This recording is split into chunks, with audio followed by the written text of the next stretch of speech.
তেল তো একদিনে যদি সব পাম্পে দেয় তাহলে ভালো হয় আপনাদের জন্য? এটা আমাদের জন্য ভালো হয়। কি ভালো হয়? সুবিধা হয়। কি ভালো হয় বলেন যদি দি? একই দিনে একই সঙ্গে 3টা পাম্প যে আছে যদি তেল অ্যাভেলেবেল করে দেয় তাহলে আমাদের জন্য কোনো ভোগান্তি হয় না। আমরা স্বাচ্ছন্দ্যভাবে তেলগুলি সংগ্রহ করতে পারি। এই যে আমরা দীর্ঘ লাইন দিই 4 ঘন্টা 5 ঘন্টা পরে তেল পাই 500 টাকা। আমরা সবাই জব করি, কাজ করি। যারা বেকার হলে তাদের জন্য সময়টা ওয়েস্ট করে কোনো সমস্যা না, কিন্তু আমাদের জন্য তো সমস্যা। যে কারণে যদি প্রত্যেকটা পাম্পে যদি একসঙ্গে তেলটা দিত তাহলে আমাদের জন্য ভালো হতো এবং একটা নির্দিষ্ট দিন ধরে দেখ যে আমরা অমুক দিন সপ্তাহে 2 দিন তেল দিব এই 3টে পাম্পে একসঙ্গে। তাহলে অত চাপটা পড়বে না। আমাদের উপর অত চাপ পড়ে না, পাম্পের উপরে অত চাপ পড়ে না। আপনার নাম কি, বাড়ি কোথা? আমার নাম নাইম, আমার বাসা কাশিমপুর। যদি একই সঙ্গে 3টা পাম্পে তেল দেয় তাহলে এক পাম্পে থেকে আরেক পাম্পে এসে সিরিয়াল দেওয়া কোনো চান্স পাবে না এরা।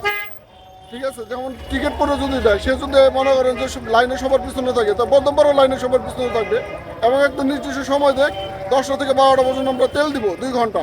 এই 2 ঘন্টা কেউ মনে করেন টিকিট বোর্ড থেকে এসে মাঝিকান্দা সিরিয়াল দিতে পারবো না বা মাঝিকান্দা থেকে আবার বর্ধমান যায় সিরিয়াল পাবে না, কারণ ওই 2 ঘন্টার জন্য তারা হয়রানি হবে না।